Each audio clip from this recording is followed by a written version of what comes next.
द्वारिका, भगवान श्री कृष्ण की नगरी जो हजारों साल पहले समुद्र में समा गई थी। आखिर क्यों समुद्र में समाई थी द्वारिका नगरी, और क्या आज भी मौजूद है समुद्र के नीचे द्वारिका नगरी के अवशेष? आइए जानते हैं आज की इस वीडियो में। नमस्कार दोस्तों, ज्ञान शक्ति की एक नई वीडियो में आपका स्वागत है। वीडियो शुरू करने से पहले आप सभी से एक निवेदन है कि अगर हमारी वीडियो से आपको कुछ अच्छी जानकारी मिलती है तो कृपया हमारे चैनल को सब्सक्राइब और वीडियो को लाइक जरूर करें। इससे हमें इसी तरह की और वीडियो बनाने के लिए मोटिवेशन मिलता है। द्वारिका भारत के गुजरात राज्य के द्वारका जिले में स्थित एक प्राचीन नगर और नगर पालिका है। द्वारिका गोमती नदी और अरब सागर के किनारे ओखा मंडल प्रायद्वीप के पश्चिमी तट पर बसा हुआ है।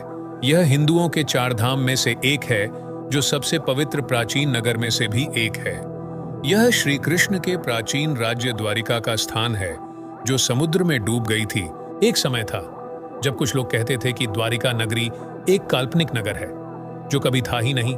लेकिन अब बात आती है लगभग सन 1970 की, जब द्वारिका के समुद्री अवशेषों को सबसे पहले भारतीय वायुसेना के पायलटों ने समुद्र के ऊपर से उड़ान भरते हुए देखा था।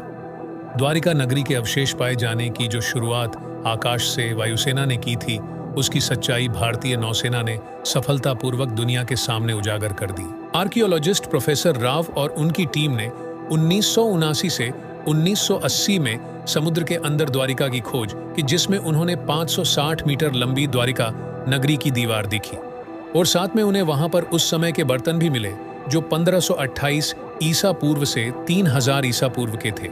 इसके बाद कहीं रिसर्च हुई जिससे यह साबित हुआ कि द्वारिका नगरी कोई काल्पनिक नगरी नहीं थी, बल्कि वो वास्तव में मौजूद थी। श्री कृष्ण की द्वारिका नगरी के जल में विलीन होने की कई पौराणिक कथाएं प्रचलित हैं, जिनमें से दो मुख्य तौर पर मानी जाती है। पहला कारण, गांधारी का श्राप। पौराणिक कथा के अनुसार जब भगवान श्री कृष्ण मथुरा में थे, तब जरासंध द्वारा प्रजा पर होने वाले अत्याचारों को रोकने के लिए भगवान श्री कृष्ण मथुरा को छोड़कर चले गए थे। इसके पश्चात श्री कृष्ण ने समुद्र किनारे अपनी एक दिव्य नगरी बसाई। इस नगरी का नाम द्वारिका रखा। माना जाता है कि महाभारत के 36 वर्ष बाद द्वारका नगरी समुद्र में डूब गई थी। महाभारत में पांडवों की विजय हुई और सभी कौरवों का नाश हो गया था। इसके बाद जब युधिष्ठिर का हस्तिनापुर में राज तिलक हो रहा था, उस समय श्री कृष्ण भी वहां मौजूद थे। तब गांधारी ने श्री कृष्ण को महाभारत युद्ध का दोषी ठहराते हुए भगवान श्री कृष्ण को श्राप दिया कि अगर मैंने अपने आराध्य की सच्चे मन से आराधना की है और मैंने अपना पत्नीव्रता धर्म निभाया है, तो जिस तरह मेरे कुल का नाश हुआ है, उसी तरह तुम्हारे कुल का नाश भी तुम्हारी आंखों के सामने होगा। कहते हैं इस श्राप की वजह से श्री कृष्ण की द्वारका नगरी पानी में समा गई। दूसरा कारण, ऋषियों का श्राप। एक अन्य पौराणिक कथा के अनुसार एक बार महर्षि विश्वामित्र, देवऋषि नारद, कण्व द्वारिका गए।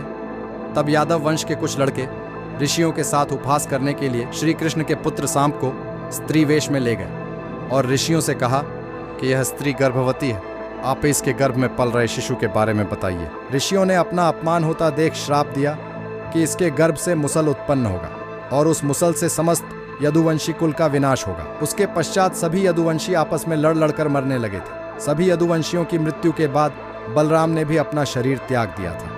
श्री कृष्ण पर किसी शिकारी ने हिरण समझकर बाण चला दिया था, जिससे भगवान श्री कृष्ण देवलोक चले गए। लेकिन जब पांडवों को द्वारका में हुई अनहोनी का पता चला, तो अर्जुन तुरंत द्वारका गए और श्री कृष्ण के बचे हुए परिजनों को अपने साथ इंद्रप्रस्थ लेकर चले गए। इसके बाद देखते ही देखते पूरी द्वारका नगरी रहस्यमयी तरीके से समुद्र में समा गई।